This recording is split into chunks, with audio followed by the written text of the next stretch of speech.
Сәлем достар, біздің каналымызға қош келдіңіздер. Бұл біздің алғашқы видеомыз. Бұл каналды мен және жолдасым Виктор Ога екеуміз жүргізетін боламыз.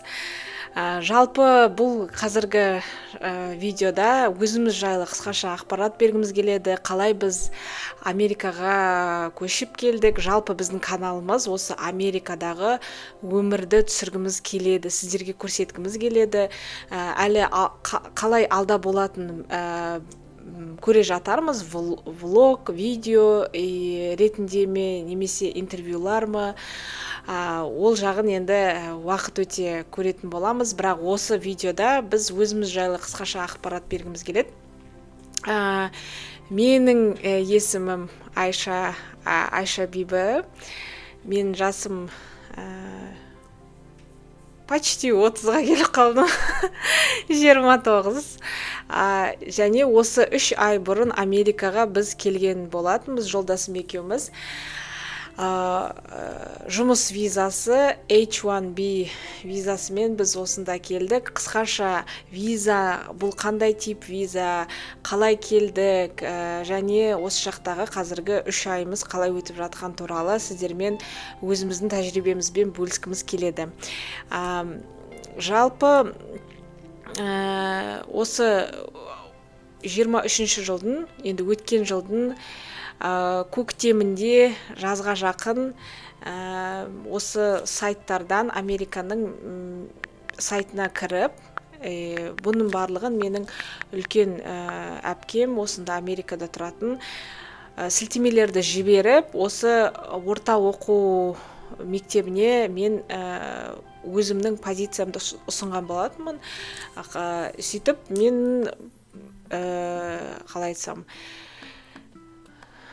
резюмем барлығы сәйкес келді. Мені интервьюға шақырды. Онлайн болды.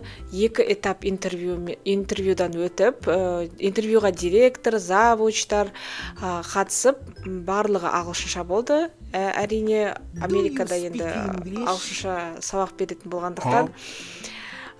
Сөйтіп, мен сіздерге осында сілтемелерді қалдыра аламын. Бірнеше мектептерге тапсырдым. Менімше сіздер де солай тапсыра аласыздар. Тек қана мысалға мұғалімдікке емес, басқа да позициялар бар шығар, оны іздестіруге болады. Солай мен бүкіл жаз бойы сол жауапты күттім. Жазда шықты, және де одан кейінгі процесс жаңағы осы жақтағы мектеп юристтермен бірге жұмыс істеп петиция дайындайды. Сол петицияны мен бүкіл жаз бойы күттім, және қыркүйек айында бірақ алған бетте осы елшілік посольствоға мен орын алып, төлеп, солай біздің неміз, қалай айтсақ, историямыз жаңағы осындай біздің тәжірибеміз басталды. Петиция негізі бұлай естігенім бойынша ұзақ дайындалады, бір 8-9 айдай уақыт алуы мүмкін. Бірақ мектепте мұғалімдер жетіспегеннен кейін, оқу басталып кеткеннен кейін, менің процесімді тездетіп жасады. Ол бірақ ақылы болады.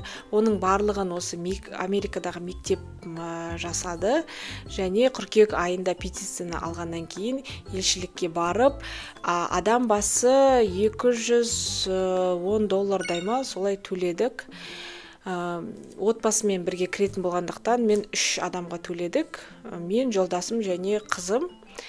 Солай кірдік, петицияны барлығын қағазға шығарып алып, енді қандай сұрақтар сұрады, қандай визамен келгенім жайлы айтатын болсам, бұл H1B уақытша осында Америкада жұмыс істеуге болатын тип визасы.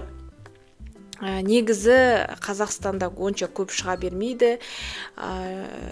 Мен ойымша 100-200 адамның бірі деген сияқты көбі туристический визаға тапсырады.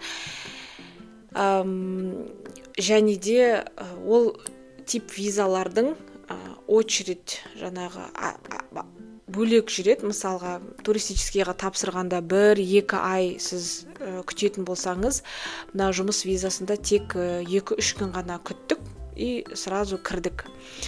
Кіргенде біраз уақыт мен көп видеолар қарап, қалай дайындалдым. Негізі біраз көбісінде 2-3 минут қана болады деп айтады, бірақ менде где-то 8-9 минуттай 10 минутқа дейін созылды. Біраз сұрақтар сұрады: қайда барасың, қай жерде жұмыс істейсің, бұл жұмысты қалай таптың, кіммен интервью болды, кәдімгідей сол адамдардың атын айту керек болды.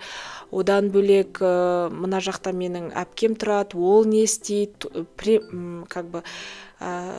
тікелей сіздің туыстарыңыз осы Америкада болса, оны міндетті түрде сұрайды, сіз оны анкетада көрсетесіз.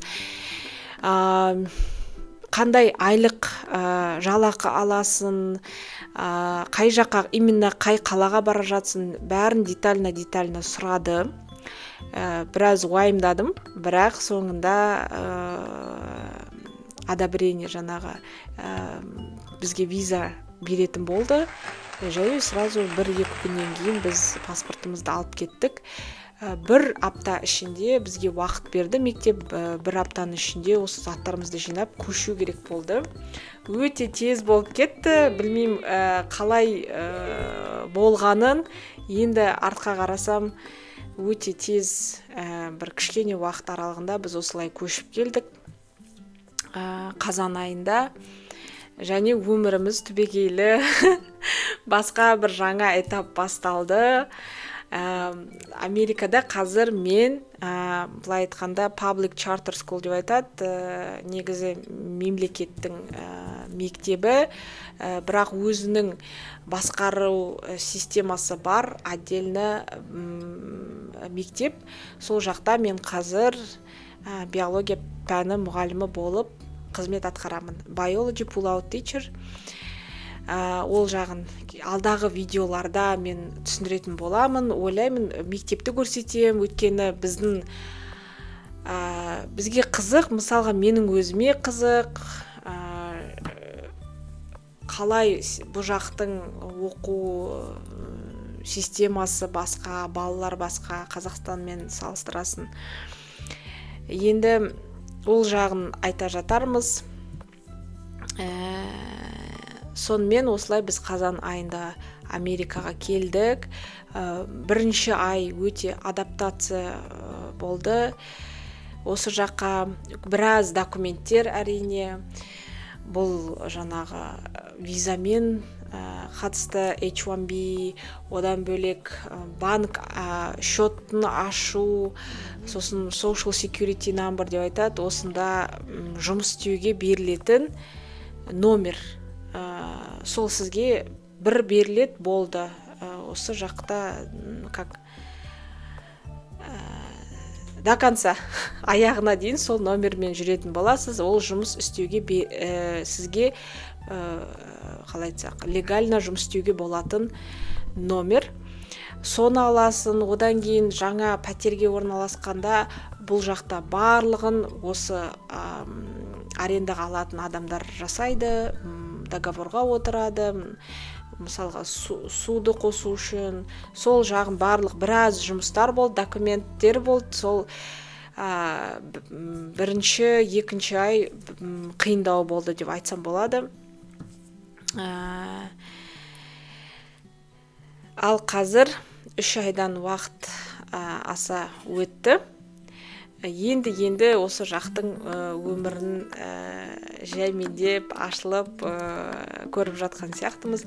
Соны сіздермен осы алдағы видеоларда бөлісетін боламыз. Егер де бір қателіктер болып атса, мысалға жарықпен, немесе дыбыспен, немесе качествосы видеоның деген сияқты, оны мен ойлаймын сіздер кешірерсіздер, және алдағы уақытта біз оның барлығын дұрыстайтын боламыз. Ал ең басты мақсат біздің түсіретін видеоларымыздың бұл осы Америкадағы өмірмен көрсету өмірді, және салыстыру, мысалға бағалармен, қандай да мысалға оқу білімі системасы мына жақта қандай деген сияқты ішінен көрсеткім келеді. Сіздерге ұнайды деген ойдамыз. Бізге жазылып отырыңыздар, бізге сіздердің беретін кері байланыс бізге өте маңызды. Әрі қарай осылай видеолар түсіріп тұру, көрсету деген сияқты. Так. Все. Енді достар, біз осы каналымызды қазақша және орысша жүргізетін боламыз. Менің жолдасым Виктор екеуміз. Сіздерге ұнайды деген ойдамыз. Бізге жазылып, бізді қолдап отырыңыздар. Ең бастысы сіздерге пайдалы ақпарат бергіміз келеді. Осымен келесі видеоларымызда кездескенше сіздермен достар. Бай-бай.